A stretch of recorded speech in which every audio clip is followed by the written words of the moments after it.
अरिहंत सिद्ध सुर उपाध्याय साधु सर्व अर्थ के प्रकाशी मांगलिक उपकारी है।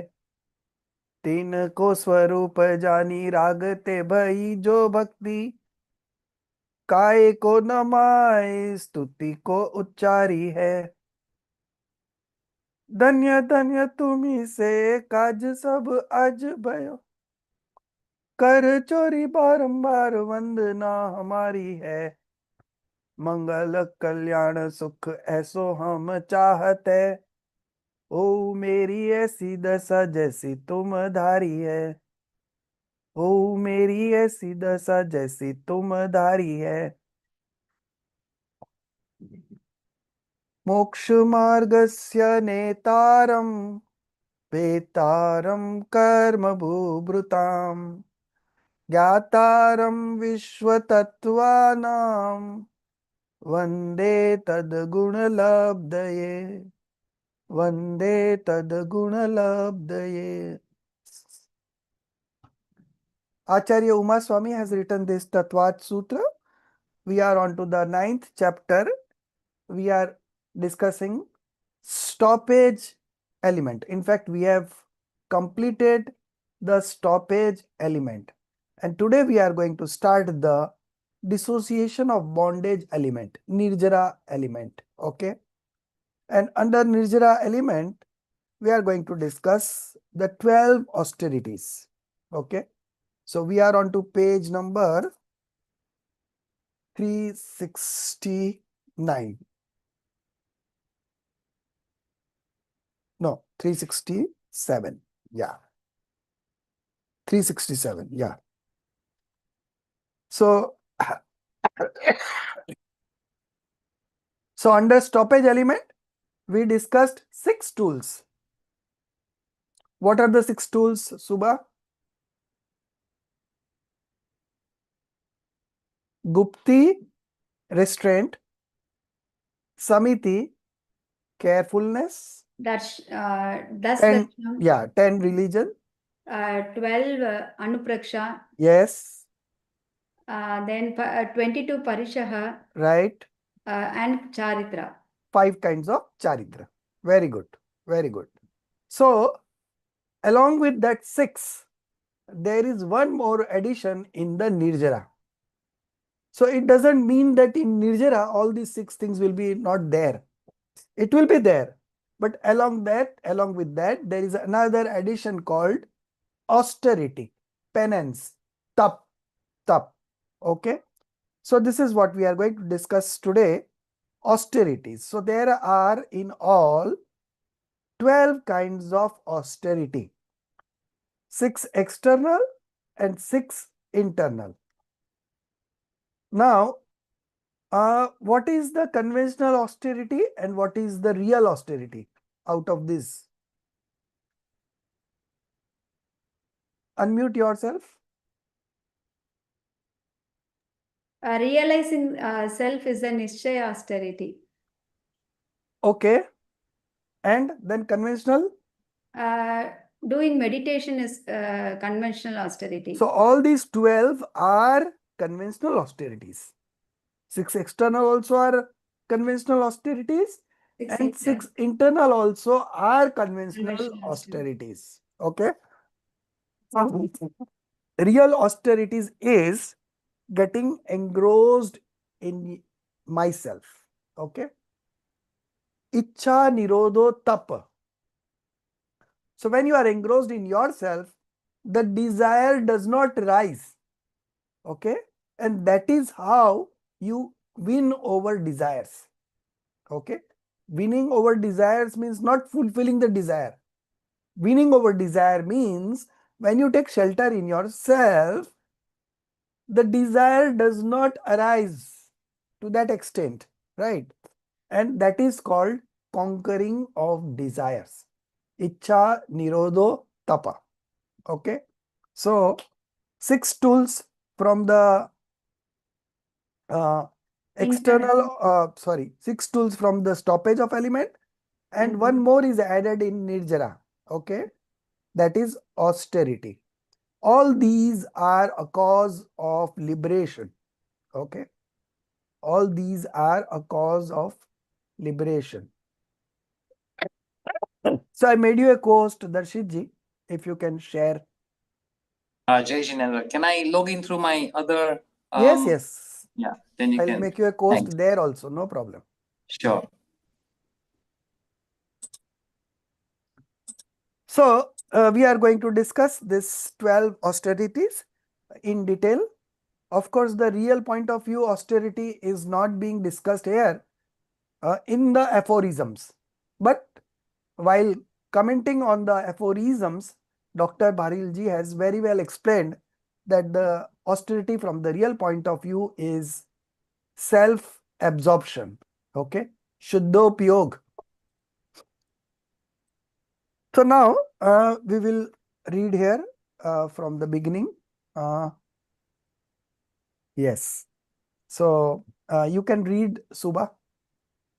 Types of austerity, tapa.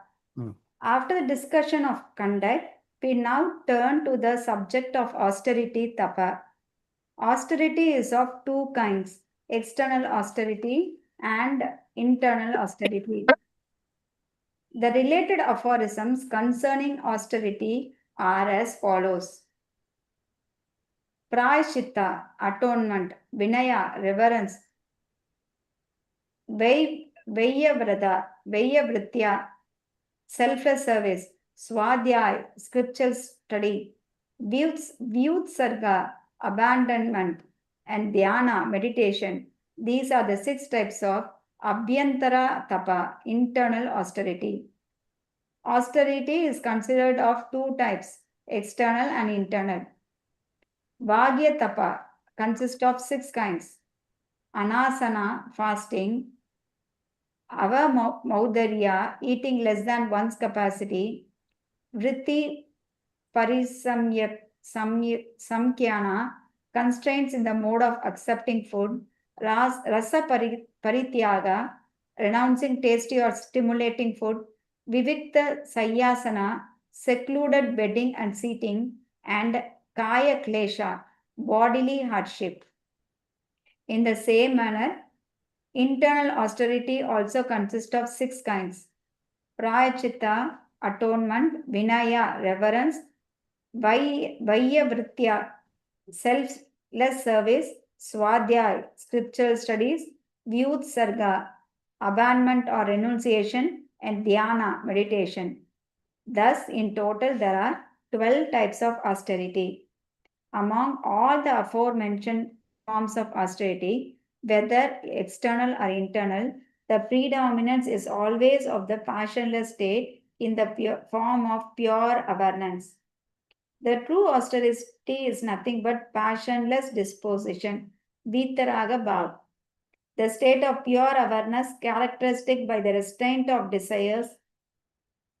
In every austerity, there must be a growth of passionless disposition. Only then can it be called genuine austerity. Otherwise, it is not. Stop. So one correction here, in the 5th austerity, that is internal austerity, Vyutsarg. Vyutsarg would be renunciation. We can cut down abandonment. So we want to standardize the terminology. So renunciation would be Vyutsarg. Okay. So that you can cancel the other part, Darshit ji.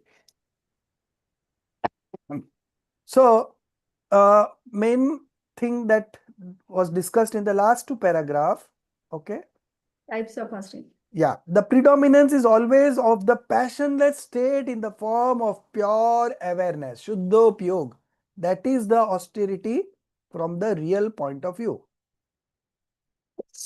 The true austerity is nothing but the passionless disposition, Vitrag Bhav, the state of pure awareness characterized by the restraint of desires, Icha Nirodho Tap. So restraint of desires is characterized. Okay. So the state of pure awareness, the state of equanimity. Okay.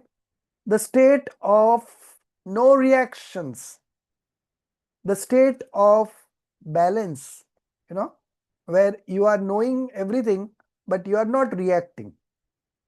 Okay. So all this means the passionless disposition, vitrag bhav.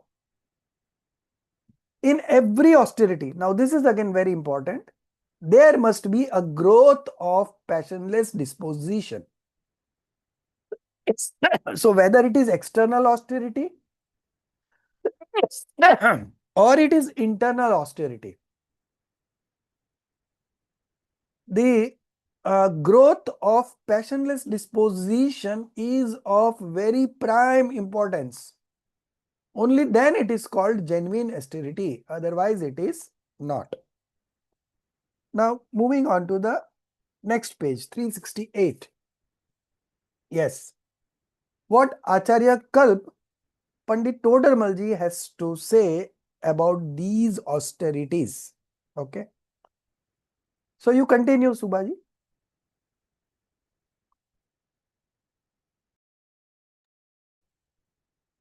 In this context, the viewpoint of Acharya Kalpa Pandit Todamalji is worth noting.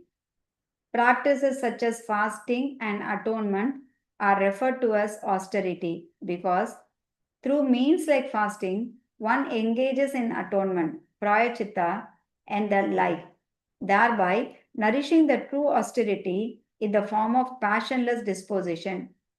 Hence, fasting, etc., and atonement, etc., are called austerity in a figurative viewpoint, upachara. But if one does not understand austerity to be passionless disposition itself, and instead consider only these external acts to be austerity and clings to them, then he will continue wandering in the cycle of rebirth. In essence, understand this much, that real righteousness, nishchaya dharma, is nothing but passionless disposition. All the various external means are only designated as righteousness dharma from the conventional and figurative viewpoint. One more worth noting is that among the 12 forms of austerity mentioned above, each succeeding one is superior and more significant than the one preceding it. The second is greater than the first, the third greater than the second, and so on, progressively up to the last. Fasting is the first among the austerities, and meditation is the last.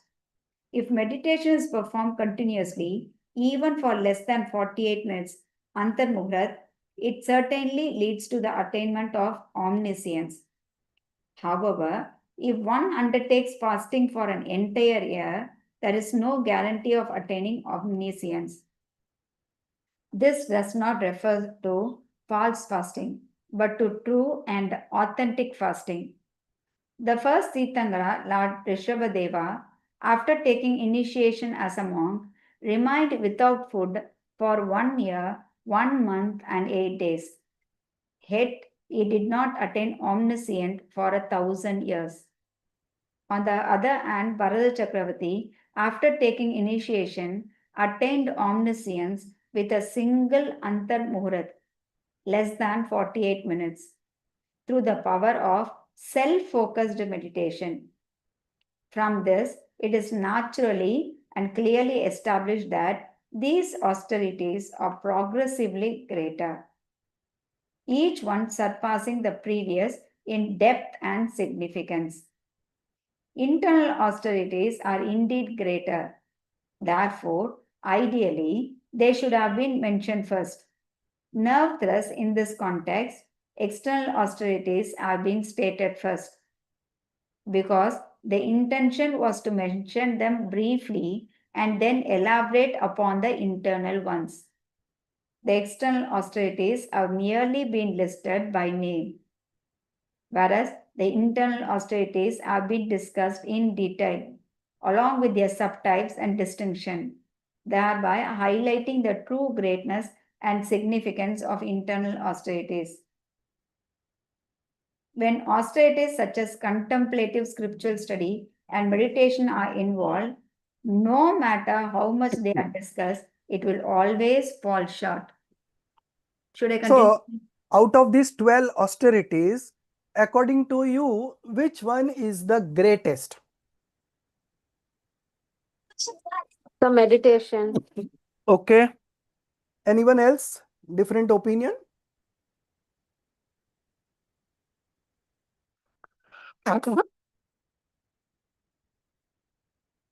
So, scriptural study is considered to be the greatest of all 12 austerities because without scriptural study, you will not be able to understand the nature of each austerity. Okay.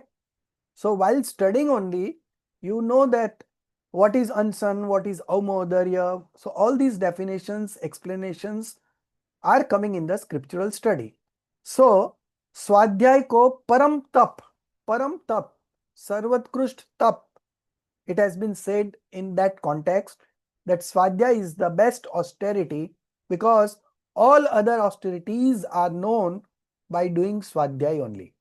Okay. Of course, meditation is the ultimate because meditation leads to liberation directly, that is the connection.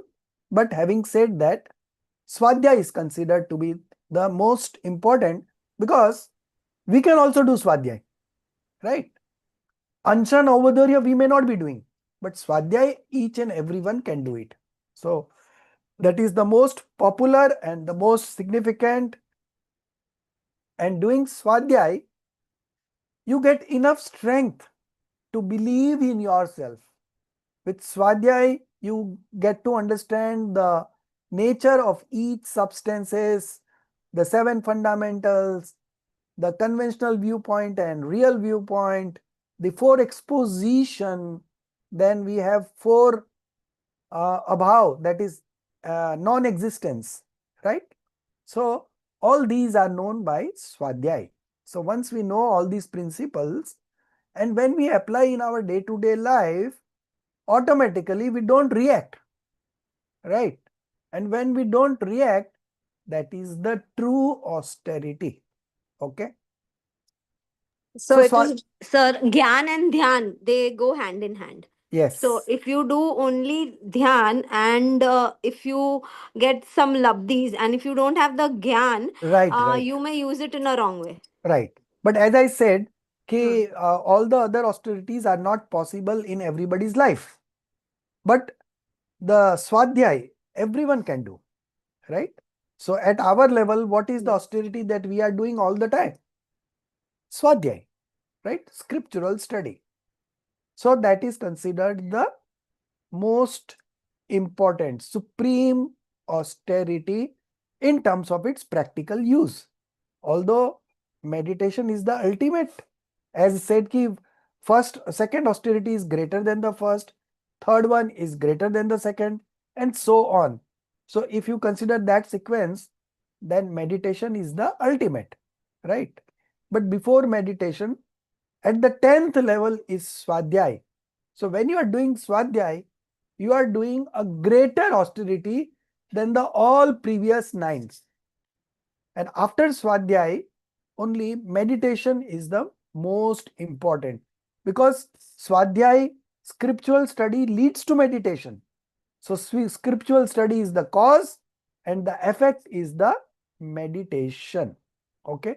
So without scriptural study, without fixing the goal that you want to meditate on, how can you do meditation? Right? So for knowing the object of meditation, scriptural study has got its own importance. Okay. So this was not part of the discussion, but in Ratnakaran Savakachar, this is mentioned that Swadhyay is the Param Tap. There has been many glorifications has been done about the Swadhyay. Todarmalji has written one, Samyak Gyan Chandrika. Okay. It's a commentary on 5 scriptures. Okay. Gomatsar Jeev Kand, Gomatsar Karm Kand, Shapna Sar, Trilok Sar, and Labdi Sar. All these 5 Karnaniyog scriptures, on that, these 5 scriptures have been written by Nemi Chandra Siddhant Chakravarti. Okay. And Todarmalji has written a commentary And that commentary of all the 5 scriptures put together is termed as Samyak Gyan Chandrika. And in that Samyak Gyan Chandrika, he has enumerated 10 benefits of doing Swadhyay. And this I taught you in the first class, our introductory class. I taught you the importance of these 10 points on Swadhyay. Okay. We'll be again studying it in the third paper when we do Gunasthan. That will be again part of our study. So we will connect to that again at that point of time. Now we are moving on. External austerities. Okay. So external austerities have been described in very brief. Internal austerities have been described in detail. Okay. So anyways, we'll start with external austerities. And Darshiji, you start reading. External austerities. First one, fasting. Renouncing all 4 types of food, not for worldly gains, but for the attainment of restraint. Samyam. Destruction of attachment, annihilation of karmas, and perfection in meditation and contemplative scriptural study, Swadhyay, is called fasting or upvas. In essence, upvas means dwelling near one's true self. Even from the standpoint of negation, upvas is defined as the renunciation of sensory pleasures, passions, and food. All else is mere starvation. Thus, it is evident that true upvas lies in staying near the self through the renunciation of passions, sensory objects, and food. That is, in remaining absorbed in knowledge and meditation. Second one, avamodriya, taking a reduced quantity of food for the sake of being alert in restraint, for calming impure dispositions, and for the joyful accomplishment of contentment and contemplative scriptural study, Swadhyay, and in similar virtues is called avamodriya, tap. While fasting, anasana, involves complete renunciation of food. Avamodriya permits one-time eating, hence it is called ekasana. Though food is taken once, it is not to fullness, hence it is also termed unodara, less than full stomach. The third one, vritti parisamkhyana. When a monk goes out for alms, ahar, taking upon himself specific vows, such as, only if I receive food in this way shall I accept it, otherwise not. This deliberate and rule-bound engagement is called vritti parisamkhyana, tap. Going for food while taking various unusual and specific vows and eating only upon fulfillment of these conditions, otherwise observing fasting, is called vritti parisamkhyana, tap. Ras parityag, in order to restrain the senses, to conquer sleep, and to engage comfortably in contemplative scriptural study, the renunciation of one or more among the 6 tastes, such as ghee, milk, curd, oil, salt, or sweet, is called ras parityag tap. Renouncing 1, 2, or even all 6 tastes and consuming tasteless food constitutes ras parityag. The above 4 austerities are all related to food or the renunciation of food. What is to be observed in them is the regulation of desire and a balanced discipline amid bodily needs. There is a scientific and gradual progression here. If possible, do not eat at all, fasting, anasana. If that is not possible, then eat once a day calmly and moderately, avamodriya. That too should be bound by clear rules, not indulged recklessly, vritti parisamkhyana. And as far as possible, consume tasteless food, for savory meals increase craving. Yet it should still meet bodily needs. Therefore, not a total abandonment of all tastes, but alternating renunciation of different tastes at different times, so that physical nourishment continues while curbing the greed of the tongue, ras parityag. From this it is evident that austerity is not about tormenting the body, It is about the restraint of desires. So, Vivikta Sayasana, the discipline of sitting and sleeping without negligence in a faultless and solitary place, is called Vivikta Sayasana Tap. Kaya Klesa, not being disturbed by bodily hardships encountered during spiritual effort for self-realization, Atma Sadhana, and devotional practice of the self, Atma Aradhana, is physical austerity, Kaya Klesha Tap. Here the essential point to remember is inflicting pain on the body is not itself austerity, rather not becoming lax in self-practice due to bodily suffering. That is the true essence of physical austerity. Stop. So we have discussed all the 6. Now coming back to the first one, fasting. Renouncing all 4 types of food. So what are these 4 types of food? Anyone knows? I don't think anybody would know. Abhyaksha, that Pardon? Abhyaksha, root vegetables and honey and all that. No. Renouncing all 4 types of food means fasting, no? So fasting, you are not going to eat anything the whole day. So what are the 4 types of food that you are renouncing? The first one is grain, solid food, okay? Roti, chawal, dal and all. Then the second one is liquid, water. That also you are not taking while fasting. The third is sauce, chutney, semi-liquid. And the fourth is fennel and cardamom. Fennel is soft, variadi, and cardamom is elaichi.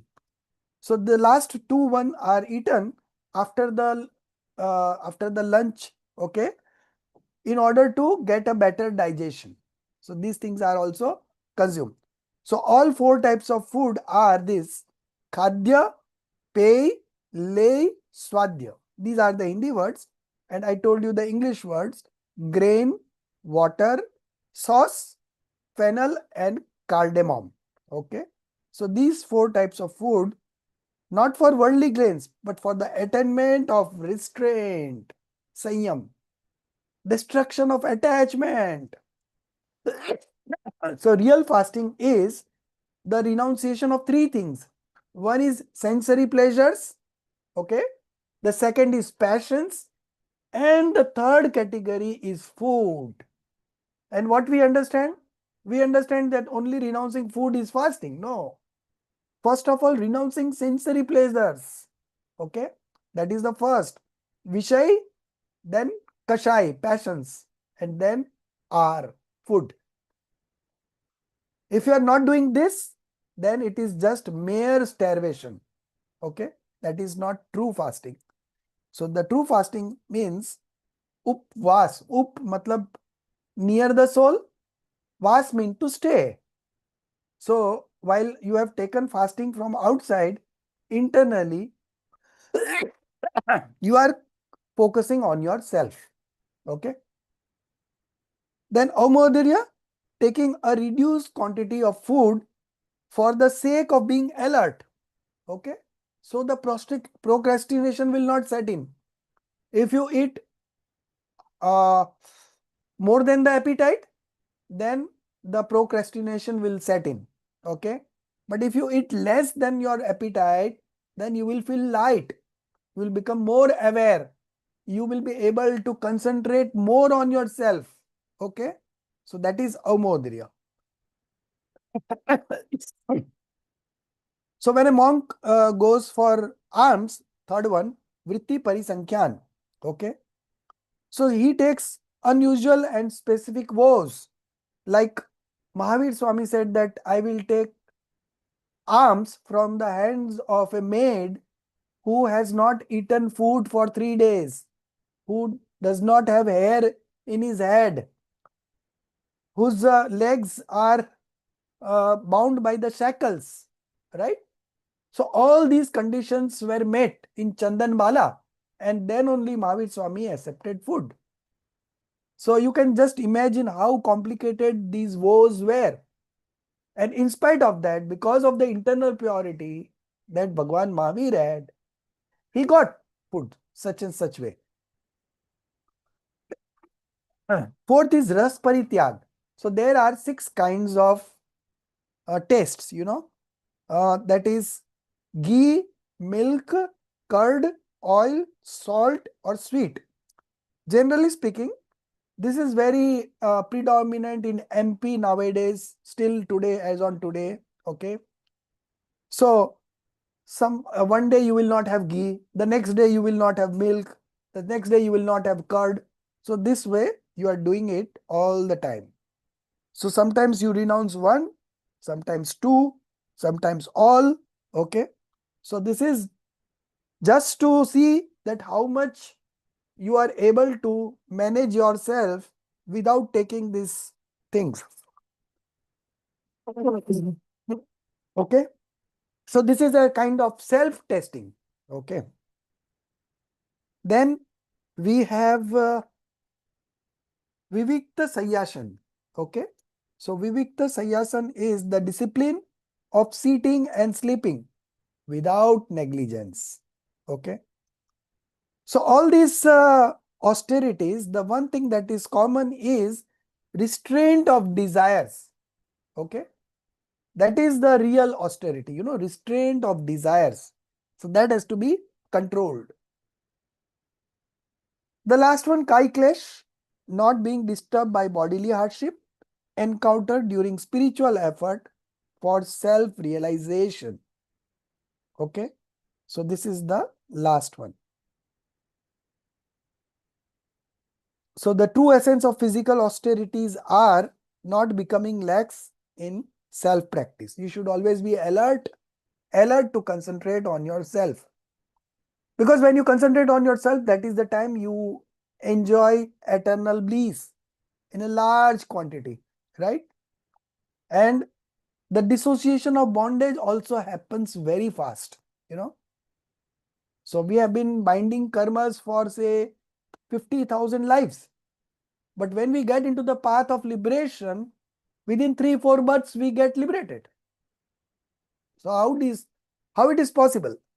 Just because when you concentrate on the self, the karmas get offloaded on its own at a great speed. As you move the higher stages of spiritual ladder, like 8th, 9th, the process gets speed up and dissociation of bondage is happening very fast. Okay. So that's why once you get into the path of liberation, within 2, 3, 4 months, you get liberated. It's so easy. Now we are going to discuss internal austerities, and that also in more detail than the external austerities. Okay. So who will read? Jinali, you read. Internal austerities. Internal austerities. Regarding internal austerities, as well, Pandit Todarmalji offers clear guidance. As for the activities of atonement, repentance, prayashchita, humility, vinaya, service to ascetics, Vayavach, contemplative scriptural study, Swadhyay, renunciation, abandonment, Vyastu Sangra, and meditation, Dhyan. Their external enactment is to be understood like that of the external austerities, such as fasting, just as fasting is an outer action, so too are these. Therefore, the mere external performance of repentance and the uh, like is not internal austerity. Only when these external actions result in an inner purification of disposition, that purified internal state is true to be understood as internal austerity. Subtypes of internal austerities. One important observation here is that, unlike the external austerities like fasting and others, which are not subdivided. The internal austerities such as atonement, humility, etc., are classified into specific subtypes. This means prior to meditation dhyan, the austerities are divided as follows: atonement, prayashchita, 9 types; reverence, vinaya, 4 types; service to ascetics, vayavach, 10 types; contemplative scriptural study, swadhyay, 5 types; renunciation, vyastu sarga, 2 types. The meditation austerity has been included in this classification here because it is to be discussed separately and is in detail later. This Has not been included. okay, has not been included in this classification here because it is to be discussed separately and in detail. Later, the explicitly stated in the aphorism itself with the phrase pragdhyanta, meaning that the above divisions apply only before meditation or austerity. Dhyan tapa. Atonement, austerity. To purify the faults committed due to negligence, pramada, and ignorance, agnan, through self reflection, confession, and practices such as spiritual introspection, pratikamana, is called atonement, austerity, prayashchita, tapa. The atonement type of internal austerity is of 9 kinds, enumerated as follows. Confession, alochna.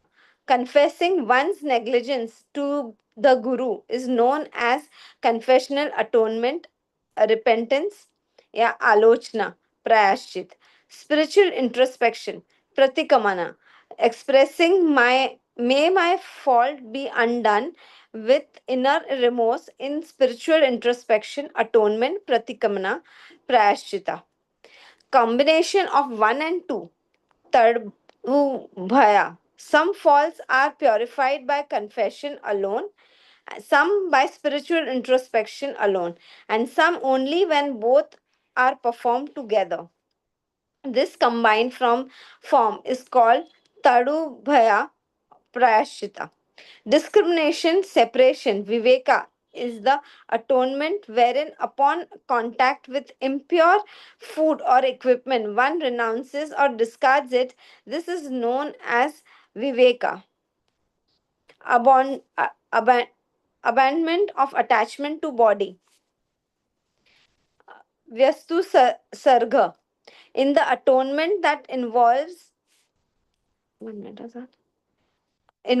assuming that involves assuming abandonment of bodily movement, kayoksarg, for a certain period, relinquishing the all attachment towards mind, speech, and body. This atonement is known as Vyastu Sarga. Austerity, tap. Performing austerities like fasting as an atonement is tapa prayashrita. Interruption of monastic initiation, cheda, is the atonement wherein the monastic inflation diksha is suspended for a specific duration, such as for a day, fortnight, month, or a year. This atonement is called as cheda. Expelling from monastic community, parihara, is the atonement that involves expelling one from monastic community, sangha, for a certain period. Revoking previous initiation, upsthapna, is the atonement wherein previous initiation is annulled and fresh initiation is granted. Stop. So the primary idea of doing this atonement is that at the monk level, right? You should not hold anything in your mind. Okay? Just as a kid, very innocent, Similarly, our monks are very innocent. So they don't hide anything from their guru. Whatever has happened in terms of mind, speech, and body, and if they feel that they have done something wrong, they immediately tell their guru. As a matter of rule, they are supposed to do this price sheet 3 times a day. In the morning, after the lunch, and in the evening.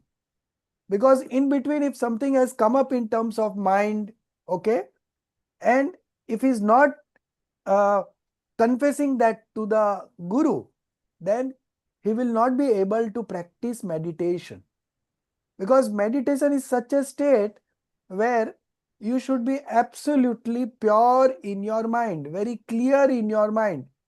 You cannot hide something, right? If you are hiding something, you will not be able to meditate. So to foster that meditation, they disclose everything, okay, everything to their guru. That today I went to take the alms in a householder's place, and looking at the wife of that householder, I remind my own wife and the days I had with her when I was at home.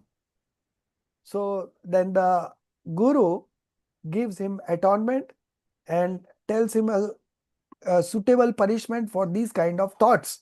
Okay. So if he doesn't disclose that to the guru, he cannot do his sadhana, meditation. Okay. Practice of meditation he cannot do. So it is always required to do this atonement thrice a day. Okay. So these atonement are of 9 types that we already seen, and everywhere the emphasis is on any negligence, any ignorance, any fault that has happened unknowingly. They are supposed to relate it to their guru and become free from it. Once you share this to your guru, then you become free. You are not holding anything in your mind, right? So your mind becomes very light, you know. Just similar to a kid comes to home from the school, 5 year, and he tells his mom, mom, today teacher scolded me. Very simple, he will say. He will not hide, But as they grow up, then they hide. They know that if I say this to my mom, then she will also scold me. But while they are very innocent, they disclose everything, right? And they don't have any regret in their mind. Similarly, the monks, they disclose everything because they know that whatever has happened is not the activity of the soul. It is the activity of the mind, speech and body. And that mind, speech and body does not belong to me. So what is the harm in disclosing, right? So this is the transparency level that a monk always have with his preceptor guru all the time. And that is how they are able to do this kind of meditation where 3 levels of passions are already been conquered. Only the one last level, Sanjwalan Kashai, mild Sanjwalan Kashai is just going on, and they are experiencing eternal bliss all the time. Now coming on to the next austerity, number 2, that is reverence, Vinay Tap. That is again very interesting. Priyanka.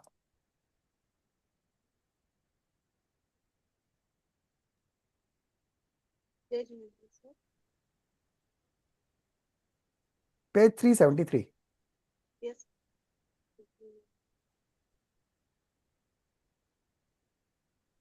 Austerity of reverence, Vinayata.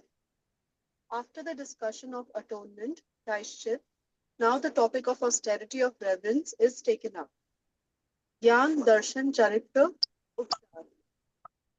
Reverence to knowledge, belief, and formal courtesy is 4 types of reverence austerity.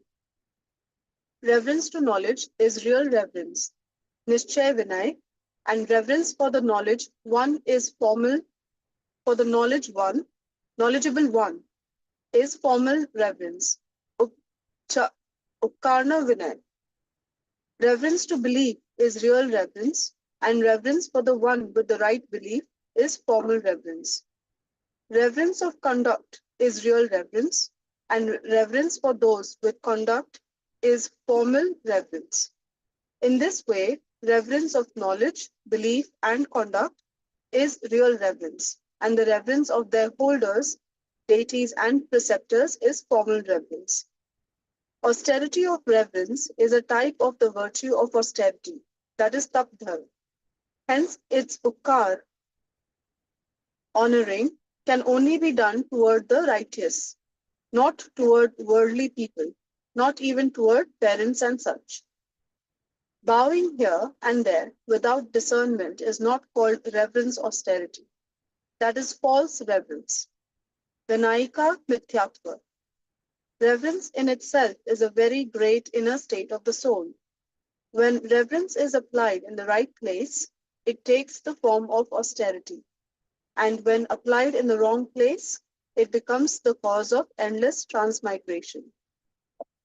Reverence is the greatest virtue, dharma, the greatest merit, punya, and the greatest sin, pap. Reverence endowment is one among the 16 dispositions that are causative factor for binding of Tirthankar making karma.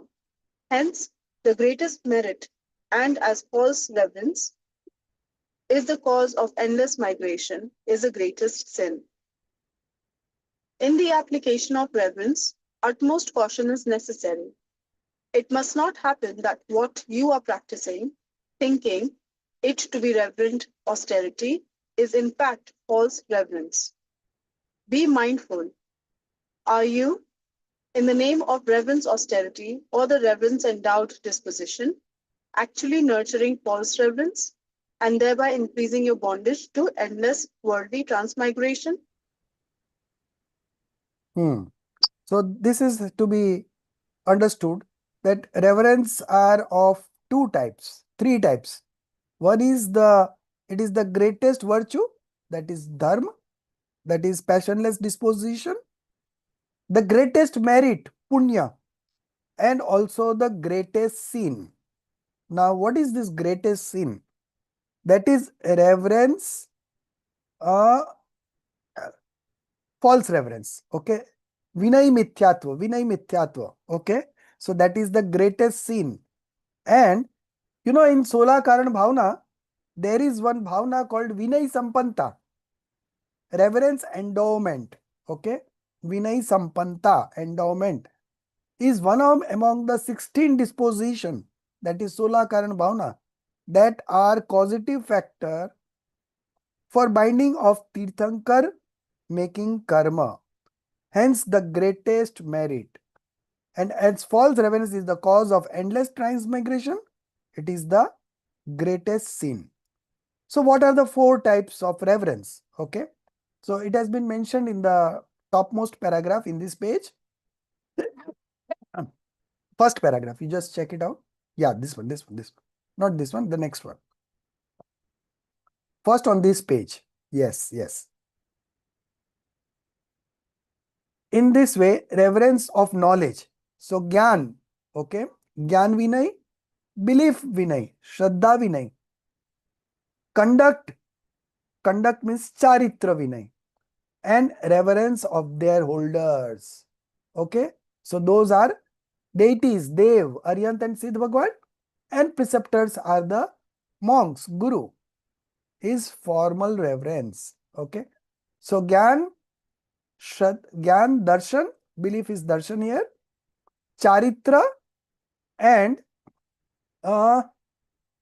reverence of their holders. So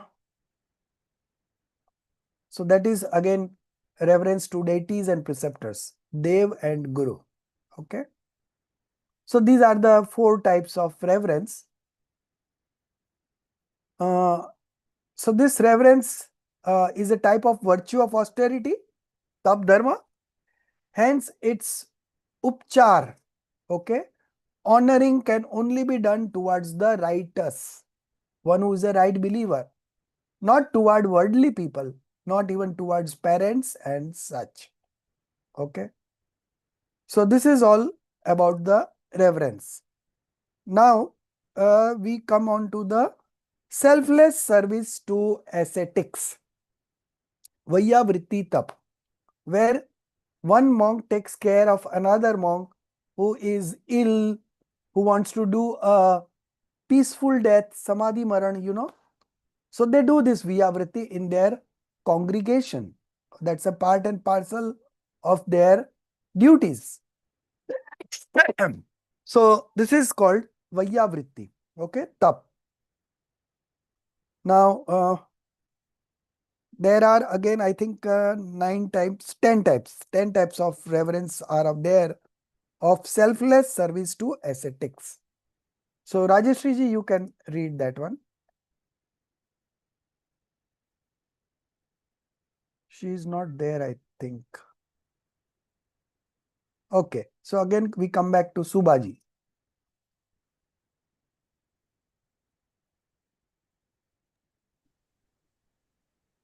Selfless service to ascetics. Viyavritya tap. After austerity of reverence, now the topic of austerity of selfless service to ascetics is taken up. The related aphorism is as follows. Acharya, Upadhyaya, Tapasvi, Saitsa, Glana, Gana, Kula, Sangha, Sadhu, and Manojna. Following 10 divisions constitute the selfless service to ascetic types of internal austerity. Serving the above 10 types of ascetics itself is Vayavritti tap in its 10 forms. Scholarly monk, Acharya, is one who is instrumental in observance of vows. The one from whom scriptures are studied for the attainment of liberation is called Precepta Ubadhyay. 3. One who undertakes great fast and similar practices is called a Tapasvi. 4. One who is devoted to learning is called as Saiksha. 5. One whose body is fatigued due to disease, etc., is called ailing ascetic Glana. 6. The congregation of aged saints is called as Gana. 7. The community of disciples under a Diksha giving Acharya is called a Kula. 8.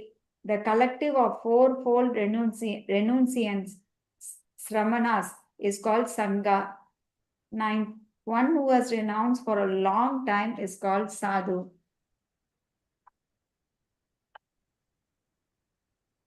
10. A socially respected and accepted saint, Sadhu, is called a Manojna.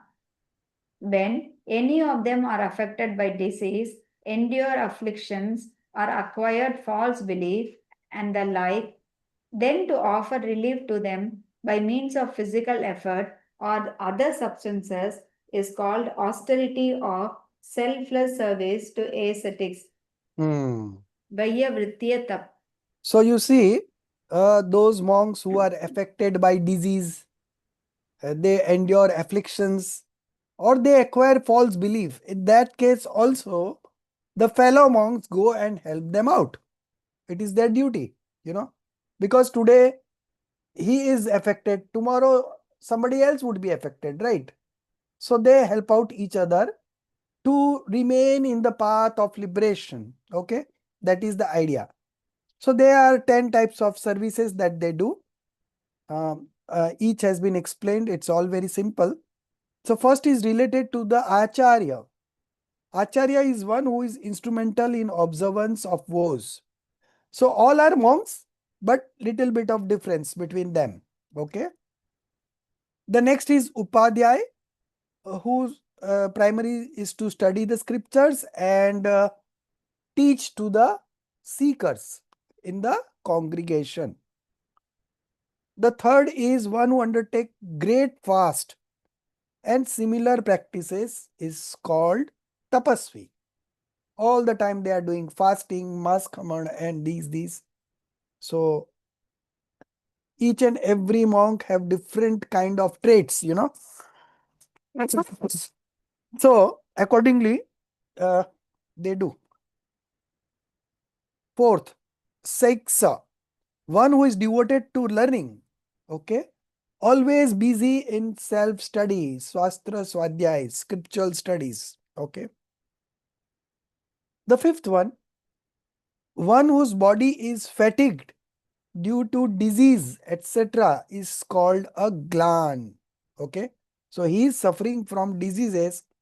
So his care will be taken on a different basis. The lineage of elders is called Gana. Okay. Old age monks, they are called Gana. The community of disciples under a Diksha giving Acharya is called Kul. The collective of fourfold renunciants, Sramanas, is called Sangha. So what are these fourfold renunciants?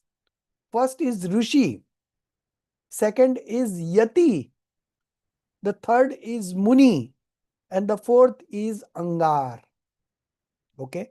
Rishi, Yati, Muni, and Angar. So these are the fourfold renunciants. Shraman. They are called Shraman. All these are monks, but having little bit of difference among them. The ninth one who has renounced for a long time is called a sadhu. Okay. So he has taken initiation into monkhood for a long time. And his primary job is to concentrate on the self. He does not have any other responsibilities like an acharya or an upadhyay. Last one, a socially respected and accepted saint. Okay. Very famous scholar. Okay. So they are called Manogna. Manogna means very beautiful. When any of them are affected by disease, Vyadi, endure afflictions, Parisha, or acquire false belief. Now, the first two we always understand, but sometimes it may happen that they have acquired false belief. And at that point of time, it is the duty of other monks to get them back on track.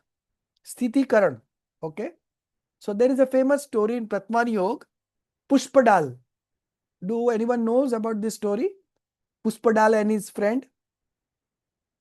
So they were very good friends, both of them. And Pushpadal and one more name I don't remember. So Pushpadal had got 32 wives. And the other one had got only one wife. So since they were very fast friends from birth only, so Pushpadal became a monk. And he was engaged in deep introspective meditation. So then suddenly he remembered of his friend, that let me go and see what he is doing. So he came there and started talking to the friend. While talking, they went into the way of the forest. And in this way, while talking, they entered the forest, and that his friend also initiated into monkhood, inspired by the talks of his friend. Okay.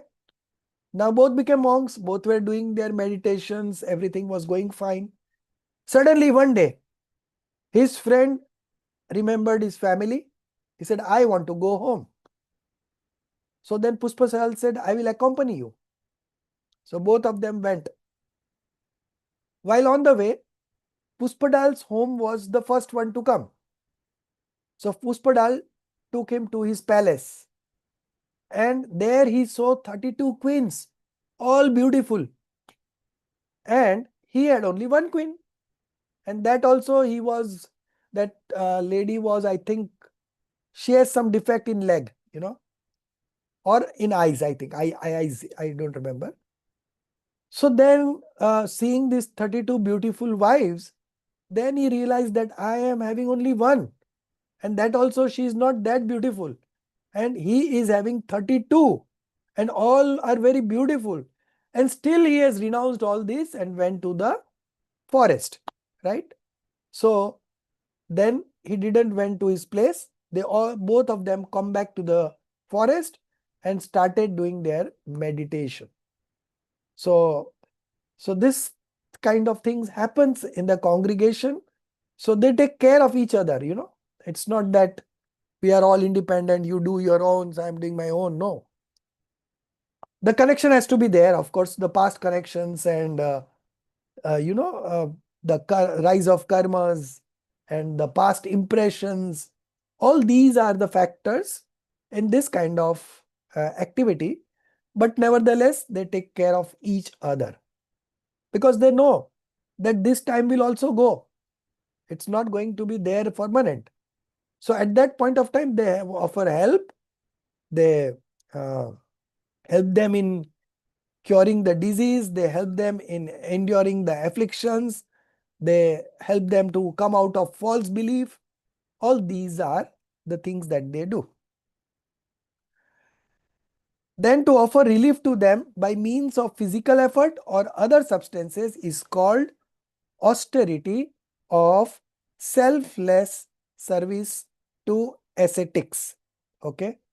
Vaya vritti tap. Okay. So we'll finish this one, 75 and 76. 2 pages. And who will read now?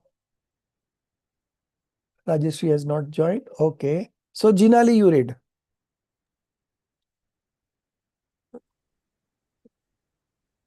One minute, sir. Yeah.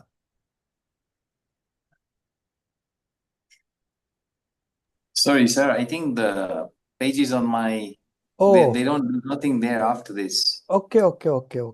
Yes. I think she had told me that she has corrected up to 372 or 74, I think. Yeah. Okay. ठीक है. So up to 372 was corrected and the further 2 pages also we have corrected. So no problem. We will start from next week, page number 375 onwards. Okay. So today we closed. Today we had a meeting with the management and they accepted their mistakes. And the goof up was not at one place, but at many levels, you know. Original, the questions were in word form. They were all corrected. While converting them to get into the Excel sheet, some mistakes happened and nobody knows how it happened. So some things went wrong and they have said that now we are going to plan for the next sem. They are again going to come back to Moodle. And I have also suggested them to employ a paid employee who will take care of all these. Because when you are doing on an honorary basis, nobody can push you, you know. Like you are doing the doing, not doing the not doing, doing mistakes, the mistakes. No one is accountable, right? You cannot force anybody. So that also suggestion I have given and they have taken it positively. And hopefully, at least I have told them that you give me the English paper 1 month in advance and I will do the English translation, and I also ensure that I am using the words which are there in the textbook, not the ChatGPT one. So that all has been settled and hopefully we will not have any problem going forward. Okay. But let's see how it goes. So this time it was really very bad, and the last time there was some problem in Moodle. So last 2 semesters, on behalf of the management, I am sincerely apologizing to all of you. You have been putting in very good efforts, but there are some unavoidable circumstances because of which such and such mistakes happen. But they will try to resolve it, and next time they don't happen. That is the assurance they have given to us, and that's what we carry that forward. Nothing else we can do at our level, right? But if they are employing somebody, then it will become very easy for all of us, you know. So hopefully we will find somebody to handle all this. How it pans out, I don't know, but we at our end are trying best to get a permanent solution to all these kind of problems. Rajesh, can I ask you a question, please? Yes. So if you look at this example of how the exams went, how the papers, maybe the questions were not set right and things went wrong. if we put it that into a religious perspective, with the teachings that we've had. 1 minute, 1 minute. Somebody is talking in the background. Let me see who is there. Sorry, sir. Okay. Sorry, so what yeah, I'm asking is, carry on, Darshitji. Yeah. if we use this on a practical basis, okay, things have gone wrong. As students, maybe we do feel frustrated. Hmm. I think a lot of us are putting a fair amount of effort. Yes. So if we look at it from a religious perspective, could you give us your thinking on it, please? So as I said, everyone is trying their best, but there are some technicalities which happens, at what level it happened and how it happened. And they gave us the paper to check at the last moment, and all this has happened. And some of the mistakes have been rectified, but some still remain while converting it to Excel, from Excel to Google. So that problem they are not able to find No, out where. Rajesh sir, that's not what I meant. What I meant is that, okay, we know things have gone wrong, right? We let's say we accept it. But if you Yes. look at it from a religious basis, that maybe our karma was bad enough that this question papers, maybe you can bring some sort of the religious angle to it to help us a bit in practical terms. So like from religious angle, if we look at it, then we can apply the 4 expositions. So our past karma has come into fruition. Such things has happened. From Charna Niyog, there has been a serious lapse from the management side, which they are accepted, and they are going to tell this while they announce the results. They are going to give an apology. Then from Dravya Niyog, if you see, then it's just an object of our knowledge, right? And that was all predestined. It has to happen in that way. So from Dravya Niyog, it is like that. And from Pratma Niyog, everyone goes through this kind of mistakes in their life, whether he is a right believer or a wrong believer or a king or a whatever, right? So these things happened with Sita also, Ramchandraji also. Everyone went through this kind of situation in their life. So practically speaking, there is nobody particular person to be blamed about that, right? But nevertheless, they accept that it has happened, and they are very sorry about that. But they express this apology to me, and like I cannot express you in what words I should apologize for this faults, whatever has happened. But one thing that I always say, that this marks doesn't count too much as far as our practical application is concerned, because the question they ask, what is not included in GIF? Already the question is negative, right? And now they will give the option as true and false. So it's very, very confusing, So now, just because it's an open book exam, they want to make it little bit tricky, they have to resort this kind of tactics, They don't have any other options. So even I tell you, Darshitji, you said the paper, it's an open book exam. What you can do? Out of the 4 options, 1 or 2 options may go out of the syllabus, where you have to apply common sense, So if we take positively, it opens up our mind, It makes us realize our silly mistakes, as many have pointed me out that this is wrong, and I checked it, and I told him that this is right, this is not wrong. So some mistakes at our end also, as a student, you have to rectify your mistakes. But having said that, whatever has happened has happened. We are not taking it, we are not keeping that in our mind. We are moving ahead in the next semester with an open mind, and hopefully I will personally ensure that such things doesn't happen. Okay.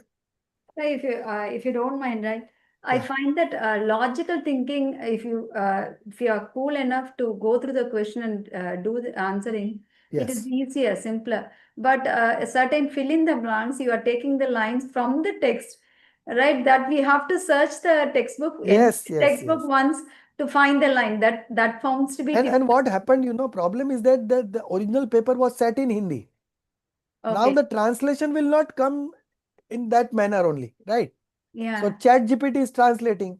So as I said, now this SEM, I'll be using those words which are there in the textbook so that you don't get confused. It will take time of mine. But I said I don't mind. But you give me the paper 1 month in advance and you will get the English version as per the English textbook, not the Hindi textbook. Yeah. So, Make a suggestion here. yeah. Sir, I think what I find challenging in these exams is, like Subhaji said, there's a line from this whole book. First of all, we have multiple books. So it's an open book exam. I think like the point of exams should not be to make it difficult for the students. Yes. More to test the knowledge and the application of Yes. if the case studies or the in the LCPAs, how we are given scenarios that which principle will be applied here. Yes. I think like we have multiple choice questions where we can use our knowledge or the definition in that particular scenario. That actually would be, even if the questions are like the number of questions are less. So what That's is just happening, I'll tell you, there is a certificate from Bangalore University that students are getting. Now to get that certificate, you have to appear for some form of exams in the objectives, right? So that they cannot avoid. But having said that, we have other assignments also. LCP is also there. Then Viva is also there. So we are making enough opportunities to be creative in your own self. While doing assignments also, concept clarity also, you can be very creative. And that is what we keep in mind when giving you homework for CC1, CC2, CC3. Okay. We don't want just to go through the lessons, but we try to make it as creative as possible. But having said that, something is always lacking, and that I do agree. But then it's something we are at the ground level teaching you. Now, Swanubhuti ji is not directly teaching, right? So what she gets feedback from the teachers and the volunteers and the team leaders, accordingly she acts, right? So, so there is some gap is there between communicating them the right thing. But we have tried our best to communicate today, and she has understood also. To my knowledge, I feel that she has taken it very positively, and hopefully we will see changes in the coming semester. But from our end, all said and done, it is our endeavor, it is our effort, and it is the one we are going to be benefited. So we have to take everything positively. Subhaji got very good marks. She is also a student of our batch only, but she has done very good in objectives. So how would she do it? That Subhaji, you were saying something about the examinations.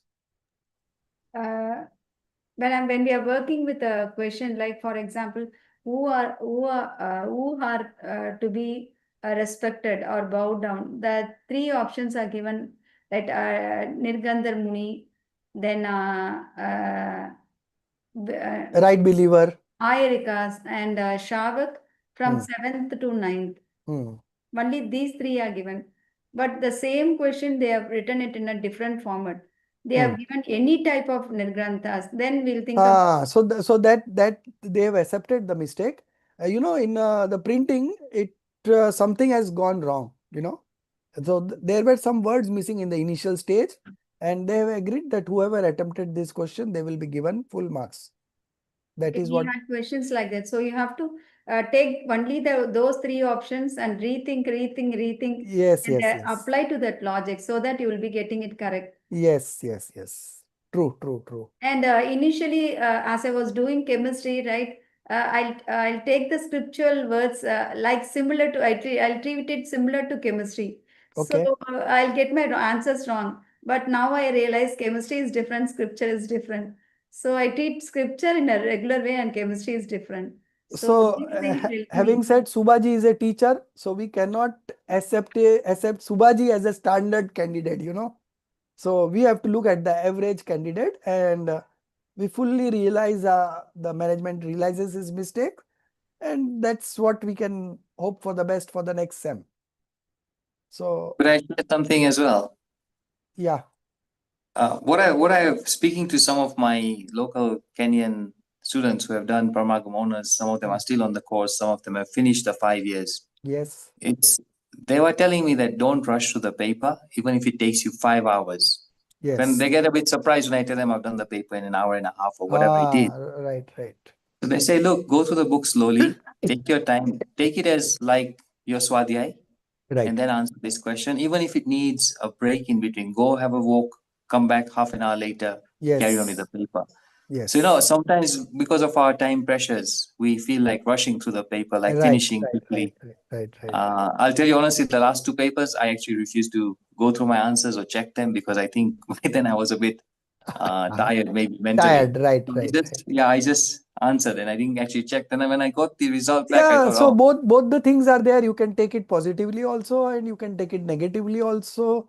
But Because of that only I find Moodle very tough because we have to do it in a stipulated time, right? But for when we are working with this one, yeah, right, Google Forms, right, I'll take the printout, have it in my hand, do aram say, and then I'll submit. Whenever how do you take the printout? I'll take a screenshot, G.